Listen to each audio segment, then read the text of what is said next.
السلام علیکم ورحمۃ اللہ وبرکاتہ. الحمد للہ نحمده ونستعینه ونؤمن به ونتوکل علیہ ونشهد ان لا الہ الا اللہ ونشهد ان محمدا عبده ورسوله صلی اللہ علیہ وآلہ واصحابہ اجمعین. اعوذ باللہ من الشیطان الرجیم. بسم اللہ الرحمن الرحیم. یا ایھا الذین آمنوا کتب علیکم الصیام کما کتب علی الذین من قبلکم لعلکم تتقون. صدق اللہ العظیم. شکر ہے اللہ کا اور خاص فضل اور کرم ہے کہ اللہ تبارک و تعالی نے اپنے مبارک مہینے کے عنوان پر ہم سب کو یہاں پہ جمع فرمایا. آج کا پروگرام خصوصاً معزز خواتین کے لیے منعقد کیا گیا ہے تاکہ رمضان المبارک کے فائدے اٹھانے اور اس کی برکتوں سے بھرپور مستفید ہونے میں انہیں رہنمائی ملے اور ایک گائیڈ لائن ہمارے سامنے آ جائے. خواتین، ماؤں بہنوں اور ہال میں تشریف فرما مرد حضرات، عنوان ہے جیسا کہ پاور پوائنٹ میں آپ کو دکھ رہا ہوگا، رمضان المبارک اہل ایمان کے لیے سالانہ تربیت گاہ. جس طرح سے ہر چیز کے لیے ایک ٹریننگ ہوتی ہے، ہر سبجیکٹ کا ایک ماڈیول ہوتا ہے اور اس کو پریکٹیکل ہر سال کروایا جاتا ہے، اسی طرح سے انسانی زندگی کی ٹریننگ جو ہوتی ہے وہ رمضان کے مہینے میں ہوتی ہے تاکہ اللہ کا بندہ اللہ کی پیدا کردہ مخلوقات کے تعلق سے اور اپنی ذمہ داریوں کے تعلق سے ایک بار سے پھر سے اپنے آپ کو ریفریش کر لے اور اپنے آپ کو پھر سے وہ جان لے. تو آئیے ایک ایک کر کے اس عنوان پر ہم لوگ گفتگو کریں. آج کا جو ہمارا عنوان ہوگا، اصل موضوع تو رمضان المبارک اور استقبال اور اس کی رحمتوں اور برکتوں سے بھرپور استفادے میں خواتین کا کردار ہے، لیکن درمیان میں اس سے جڑی اور باتیں بھی سامنے آئیں گی انشاءاللہ. ایک دن رسول اکرم صلی اللہ علیہ وسلم ممبر پر چڑھے. پہلے ممبر پر پہلی سیڑھی پر زینے پر قدم رکھا تو آپ نے فرمایا آمین. پھر دوسرے زینے پر قدم رکھا تو پھر فرمایا آمین. پھر تیسرے زینے پر قدم رکھا تو پھر ارشاد فرمایا آمین. اور اس کے بعد آپ نے خطبہ دیا اور بعد میں جب آپ خطبے سے فارغ ہوئے اور ممبر سے اترے تو صحابہ کرام رضوان اللہ علیہم اجمعین نے عرض کیا کہ اے اللہ کے رسول صلی اللہ علیہ وسلم، آپ سے آج ایسی بات ہم نے سنی جو اس کے پہلے نہیں سنی تھی کہ آپ نے 3 مرتبہ صرف آمین آمین آمین کا لفظ استعمال فرمایا. حضور اکرم صلی اللہ علیہ وسلم نے ارشاد فرمایا کہ میرے پاس ابھی جبریل امین تشریف لائے تھے اور جیسے ہی میں نے پہلے درجے پر یعنی پہلے اسٹیپ پر سیڑھی پر زینے پر قدم رکھا تو انہوں نے فرمایا کہ ہلاک ہو جائے وہ شخص. ہلاکت کا مطلب تباہی، بربادی، سکون چھن جائے، بے سکونی کی زندگی ہو. ہلاکت کے مفہوم کو اپنے ذہن میں رکھے. ہلاکت کے مفہوم میں صرف یہ نہیں آتا ہے کہ جسمانی طور پر نقصان پہنچ جائے، بلکہ ذہنی طور پر بھی انسان مفلوج ہو جائے، اپنے کام کو ادا نہ کر سکے، اپنے مقصد کے مطابق زندگی گزار نہ سکے، جو چاہے وہ نہ کر سکے، وہ ذہنی ہلاکت ہوتی ہے. تو حضرت جبرائیل علیہ الصلوۃ والسلام نے ارشاد فرمایا ہلاک ہو جائے وہ شخص جس نے رمضان المبارک جیسا مہینہ پایا اور اپنی مغفرت نہیں کرا سکا. حضور اکرم صلی اللہ علیہ وسلم نے فرمایا آمین. پھر دوسرے زینے پر جب قدم رکھا تو پھر حضرت جبرائیل علیہ الصلوۃ والسلام نے ارشاد فرمایا کہ برباد ہو جائے، ہلاک ہو جائے وہ شخص جس کے سامنے آپ کا نام مبارک لیا جائے اور وہ آپ پر درود نہ بھیجے. حضور اکرم صلی اللہ علیہ وسلم نے فرمایا آمین. پھر تیسرے درجے پر جب قدم رکھا تو جبرائیل نے کہا کہ ہلاک ہو جائے وہ شخص جس کے سامنے اس کے ماں باپ یا دونوں میں سے کوئی ایک بڑھاپے کی عمر کو پہنچ جائیں اور ماں باپ کی خدمت کر کے اپنے آپ کو جنت کا مستحق وہ نہ بنا سکے، ہلاک ہو جائے وہ شخص۔ تو رسول صلی اللہ علیہ وسلم نے ارشاد فرمایا آمین۔ معزز خواتین، ان تینوں آمین پر غور کریں اور ان تینوں آمین پر کو سمجھنے کی کوشش کریں، اور یہ بات سمجھ میں آ گئی تو انشاءاللہ ہمارا موضوع اور ہمارا یہ بیٹھنا کامیاب ثابت ہوگا۔ اللہ کرے یہ تینوں عنوان ہمیں سمجھ میں آئیں۔ پہلی بات اس میں ہلاکت کا لفظ، کہ ہلاک ہو جائے۔ لفظ ہلاکت اور لفظ ہلاک ہو جائے، یہ لفظ جو ہے اس کا مفہوم بیان ہم نے کیا کہ نقصان میں پڑ جانا، تکلیف میں پڑ جانا، مشکل اور مصیبت میں پڑ جانا، یہ ہلاکت کا معاملہ ہے۔ تو پہلی بد دعا رمضان کے تعلق سے، دوسری بد دعا اس شخص کے تعلق سے جس کے سامنے رسول صلی اللہ علیہ وسلم کا پاک نام محمد لیا جائے اور وہ کم از کم صلی اللہ علیہ وسلم نہ پڑھے۔ یہاں پر ایک بات ہمارے ذہن میں رہنی چاہیے کہ ایک مجلس میں ایک شخص بیٹھا ہوا ہے اور وہاں پر بار بار حضور اکرم صلی اللہ علیہ وسلم کا نام نامی مبارک آ رہا ہے، تو کیا اسے ہر بار پڑھنا چاہیے؟ مسئلے میں بات یہ ہے کہ فضیلت تو یہ ہے، بہتر تو یہ ہے، تقوی کی بات تو یہ ہے کہ جب بھی نام مبارک آئے تو کم از کم صلی اللہ علیہ وسلم خاموشی سے پڑھ لے، لیکن واجب ہے کہ کم از کم ایک مرتبہ بھی اس نے مجلس میں پڑھ لیا تو حق ادا ہو جائے گا، وہ اس ہلاکت کے زمرے میں نہیں آئے گا۔ اسی وجہ سے ہم سب جب یہ دیکھتے ہیں کہ کوئی مجلس، کوئی خطبہ یا کوئی تقریر شروع ہوتی ہے تو سب سے پہلے جو حمد کے الفاظ پڑھے جاتے ہیں الحمدللہ رب العالمین، تو فوراً والصلاۃ والسلام علی سید المرسلین درود پڑھا جاتا ہے تاکہ آپ صلی اللہ علیہ وسلم کا نام درمیان میں آئے تو ہم اس زمرے میں نہ آ سکے، بھول چوک سے چھوٹ جائے تو ہم اس زمرے میں نہ آ سکے۔ اسی طرح جب مجلس ختم ہوتی ہے تو مجلس کے اختتام پر بھی عام طور پر ایک دعا پڑھی جاتی ہے، سبحان اللہ و بحمدہ، سبحانک اللہم و بحمدک، نشہد ان لا الہ الا انت، نستغفرک و نتوب الیک، سبحان ربک رب العزت عما یصفون، وسلام علی المرسلین۔ وسلام علی المرسلین میں درود کے الفاظ ہیں کہ سلام اور درود و سلام تمام نبیوں پر ہو، والحمدللہ رب العالمین۔ تو آخر میں بھی ایک مرتبہ درود پڑھ لیا جاتا ہے تاکہ درمیان میں کہیں چھوٹ گیا ہو تو ہم اس زمرے میں اور اس دعا کے زمرے میں نہ آ سکیں۔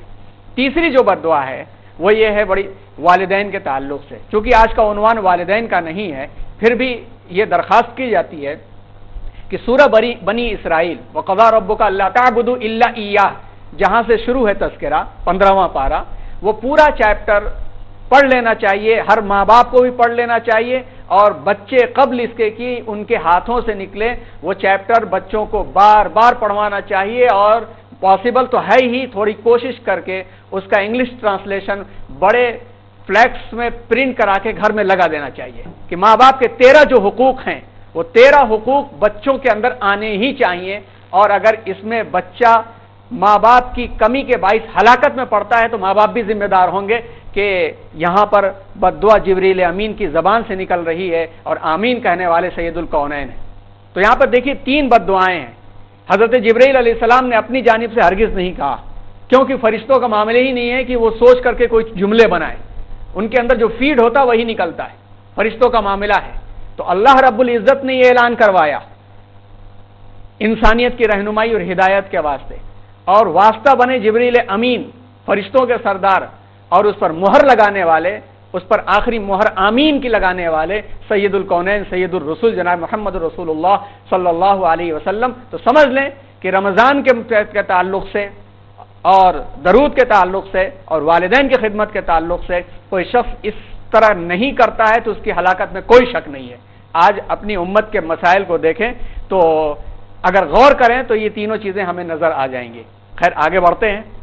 خواتین، آج کا جو ہمارے پروگرام کا دستور العمل ہے، جو کنٹینٹس ہیں، جو مشتملات ہیں، وہ پہلی چیز جیسا کہ پاور پوائنٹ اسکرین پر آپ کو دکھ رہی ہے، پچھلے پروگرام پر ایک نظر، ایک 10 منٹ کے لیے پچھلے پروگرام کو ہم لوگ دہرانے کی کوشش کریں گے تاکہ اندازہ ہو جائے کہ 11 نومبر 2017 کو خواتین کے لیے ایک مخصوص نشست کی گئی تھی، اور ٹیکنالوجی کا اور اسلامی نظام کا بہترین کمبینیشن پیش کیا گیا تھا، اور یہ ویڈیوز جن لوگوں تک پہنچیں گی ان کے لیے ایک رہنمائی ہوگی کہ اسلام کس طرح سے شقیں نکال کر کے آپشنز ہمیں فراہم کرتا ہے.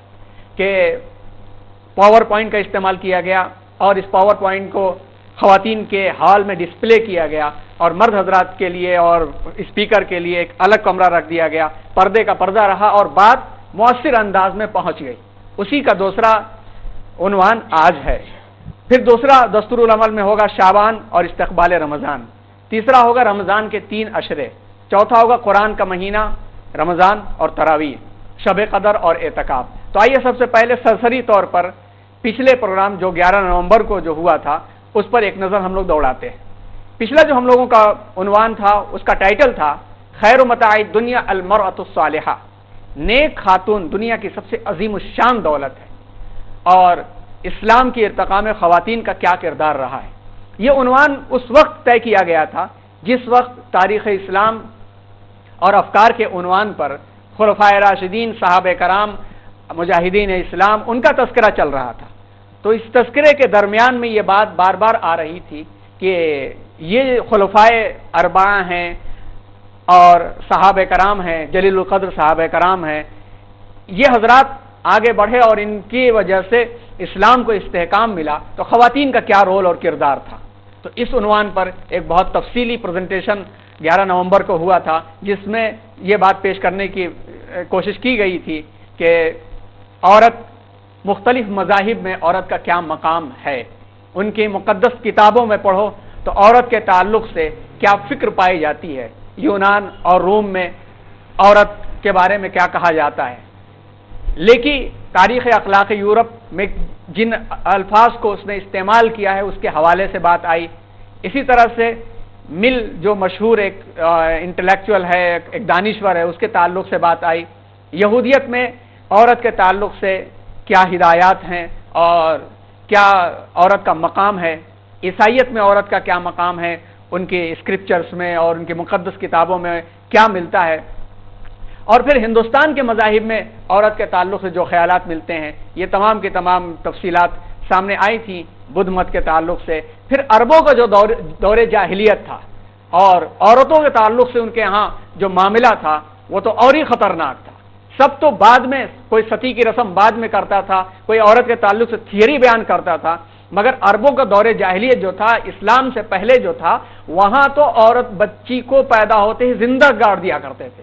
بہت سارے قبیلے ایسے کرتے تھے، کل نہیں کرتے تھے، بہت سارے قبیلے ایسے کرتے تھے. وہ تذکرہ بھی سامنے آیا جس میں ایک بات یہ بھی آئی کہ ایک قیس ابن عاصم جو ایمان لائے، جب ایمان نہیں لائے تھے، اسلام نہیں آیا تھا، تو جاہلیت کے زمانے میں انہوں نے کہا کہ میں نے 8-10 لڑکیاں اپنے ہاتھ سے خود گاڑی ہیں.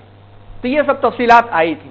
ان تفصیلات کے بعد یہ تھا کہ اسلام کا معاشرتی نظام اور عورت، اس میں یہ بات آئی تھی حدیث کی روشنی میں، مسند احمد اور مسلم کی روشنی میں، کہ اہل ایمان باہمی محبت، رحم و کرم، شفقت و الفت کے معاملے میں ایک بدن کی طرح ہے.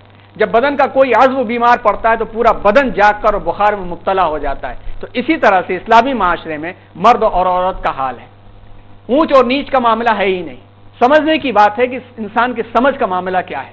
ورنہ اسلام نے جو مقام دیا اس کی تفصیلات سامنے آئی تھی کہ اسلام نے عورت کو مساوات کا حق دیا، جیسا کہ سورہ نساء کی آیت کی روشنی میں بات آئی تھی، اور جو آیت ہر نکاح میں پڑھی جاتی ہے، بسم اللہ الرحمن الرحیم، یا ایھا الناس اتقوا ربکم الذی خلقکم من نفس واحدہ وخلق منها زوجها وبث منهما رجالا كثيرا ونساء.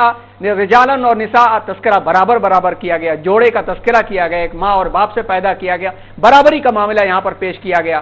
پھر اسلام نے جائیداد میں بھی عورت کو برابر کا حق دیا، یہ تفصیل بھی آئی. اسی طرح عورت کو علم حاصل کرنے کا حق، درس و تدریس، دعوت و تبلیغ کا حق. اسی طرح سے جہاں ایک طرف مرد کو طلاق کا حق تو دوسری طرف عورت کو بھی علیحدگی اور فسخ نکاح، خلا کا حق، یہ اسلام ہی نے دیا، باقی اور کسی مذہب میں نہیں. ایسے ہی وراثت کے معاملے کو لے کر کے جن لوگوں کی نظر پوری طرح سے اسلامی نظام پہ نہیں ہے، جب کسی کالج کو انسان سمجھنا چاہتا ہے، یہ بڑی سمپل سی بات ہے اسلامی نظام کو سمجھنے کے لیے، کہ کسی کالج یا کسی انسٹیٹیوشن کے لیے کسی کو شکایت پیدا ہو جائے کہ وہاں پر یہ والا عنوان کیوں اس طرح پڑھایا جا رہا ہے، یہ انصاف کی بات نہیں ہے۔ تو کوئی شخص کہے گا آپ نے اس کالج کا نصاب دیکھا ہے، آپ نے اس کالج کا نظام دیکھا ہے، آپ نے اس کالج کے سبجیکٹ کو پڑھ کر کے باہر نکلنے والے آؤٹ پٹ کو دیکھا ہے؟ تو کہے گا نہیں۔ آپ کبھی اس کالج میں گئے ہیں؟ نہیں۔ تو فوراً کہا جائے گا کہ آپ کی باتیں یہ ساری بیوقوفانہ باتیں ہیں، آپ کو اگر اس کے اوپر کمنٹ کرنا ہے، تنقید کرنی ہے، تو پہلے آپ اس نظام کو سمجھیے اور اس کے بعد کمی نظر آ رہی ہو تو آپ اس پر کمنٹ کیجیے۔ ایسا ہی حال اسلام کا ہے، شریعت کا ہے۔ شریعت کیا ہے؟ وہ ایک پوری طرز زندگی ہے، وے آف لائف ہے، اور ہر چیز ایک دوسرے سے جڑی ہوئی ہے اور اس کو پوری وے آف لائف کے اندر ہی لا کے سمجھا جا سکتا ہے۔ اسی میں وراثت کا بھی معاملہ ہے کہ ظاہری طور پر یہ لفظ دکھتا ہے کہ للذکر مثل حظ الانثیین، کہ اللہ وصیت فرما رہا ہے بچوں کے معاملے میں۔ سورہ نساء میں ہی یہ آیت ہے، یوصیکم اللہ فی اولادکم للذکر مثل حظ الانثیین، کہ اللہ لڑکوں کو لڑکیوں کے مقابلے میں دوہرا دے رہا ہے۔ یہ لفظ لے کر کے بڑی تنقید کی جاتی ہے، اچھالا جاتا ہے اور کہ اسلام میں مرد کے مقابلے میں عورت کا آدھا حصہ ہے۔ اصل میں یہ شور اور ہنگامہ اس بات کا ہے کہ اتنا شور مچا دو کہ شور میں لوگوں کی آواز دب جائے اور لوگ یہ نہ پوچھ سکے کہ تم نے عورت کو کیا دیا ہے، تم نے عورت کو کون سا حصہ دیا ہے۔ ایک بات۔ دوسری بات کہ یہ شور اور ہنگامہ بھی حقیقت کی بات نہیں ہے۔ حقیقت میں تلاشا جائے تو عورت کو تقریباً 8 مقامات سے حصہ ملتا ہے، جبکہ مرد کو 4 مقامات سے حصہ ملتا ہے۔ اور اس کی تفصیلات پچھلے لیکچر میں آئی تھی، انشاءاللہ آپ تک ویڈیو یوٹیوب سے پہنچیں گی تو تفصیلات آپ دیکھ سکتی ہیں، آپ دیکھ سکتے ہیں۔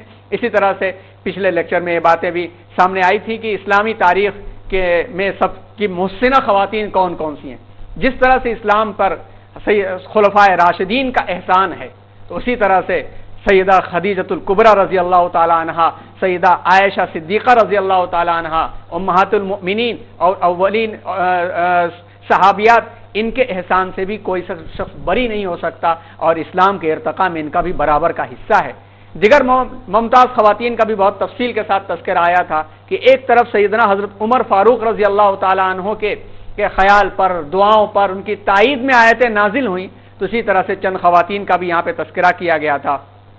خولہ بنت ثعلبہ کا جو مجادلہ والا عنوان تھا، سورہ مجادلہ نازل ہوئی۔ معاذہ اور مسیکہ نام کی خواتین کا تذکرہ تھا جن پر قانون بنا۔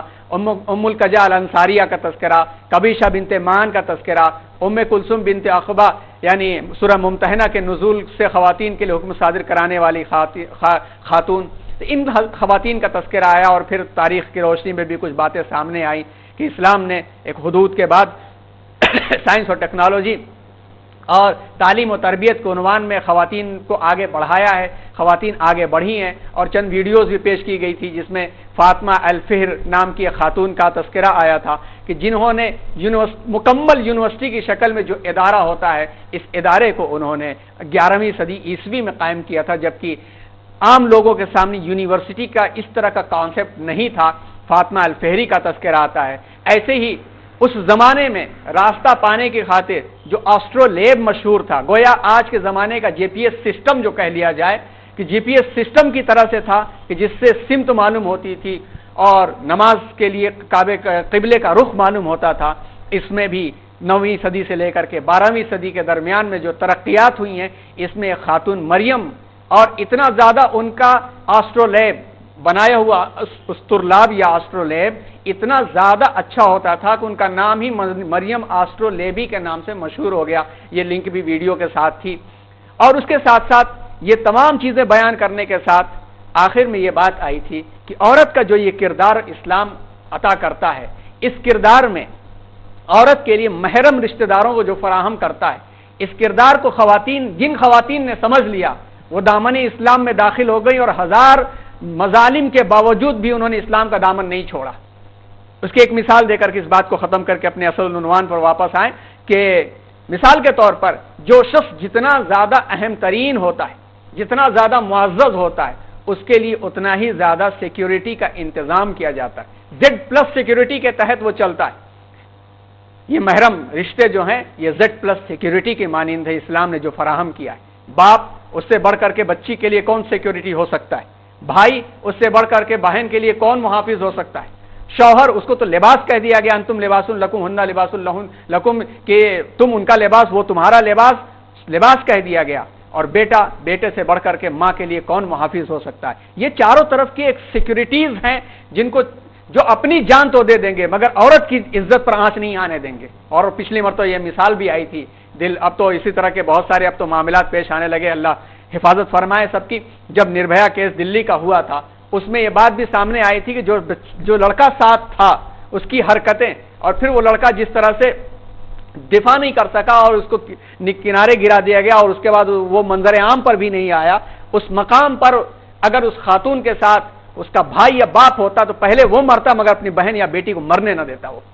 تو یہ کردار اسلام نے دیا، اور اس میں اسلام نے بہت عظیم الشان مقام دیا ہے، اور اسی عظمت کی خاطر کہہ دیا کہ اولادوں کو چاہیے کہ اپنے ماؤں کی تعظیم کرتے رہے، ماؤں کے قدموں کے تلے جنت ہے.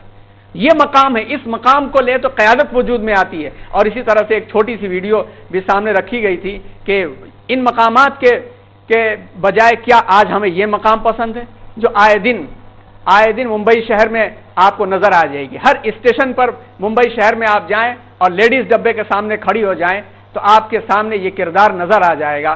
کیا یہ کردار اسلام نے دیا تھا؟ کیا عورت کا مقام آزادی کے نعرہ دینے والے، لباس کا نعرہ دینے والے، یہ کردار عورت کو دیا ہے کہ صبح اٹھے، گھر کے سارے کام بھی انجام دے، اور اس طرح سے گرے دھکے کھائے، دن بھر جو ہے سب کی للچائی ہوئے نظروں کا سامنا کرے، پھر شام تک تھک کر کے کام کرے، پھر رات واپس آئے، پھر گھر کے چوکا برتن چولہا کرے، بچوں کی تعلیم اور ہوم ورک کا انتظام کرے، شوہر کی ضروریات پوری کرے، ساس سسر کو خوش رکھے، اعزا رشتہ داروں کو خوش رکھے. یہ آزادی نہیں ہے، یہ غلامی ہے جس کو یورپ نے تھوپ دیا ہے، اور اس کو خواتین بھی سمجھنے سے قاصر ہیں. یہ اسلام کا دیا ہوا مقام نہیں ہے، اور اسلام اس مقام کو پسند بھی نہیں کرتا، اور یہ کوئی زندگی نہیں ہے. تو یہ پچھلا عنوان پوری تفصیل کے ساتھ ہمارے سامنے آیا تھا. اب آئیے ہم آتے ہیں استقبال رمضان کے عنوان پر. رمضان کا استقبال شعبان کے مہینے سے ہی شروع ہو جاتا ہے. اب شعبان کا مہینہ شروع ہو چکا ہے. حضور اکرم صلی اللہ علیہ وسلم کا معمول مبارک یہ تھا کہ جیسے ہی شعبان کا مہینہ آتا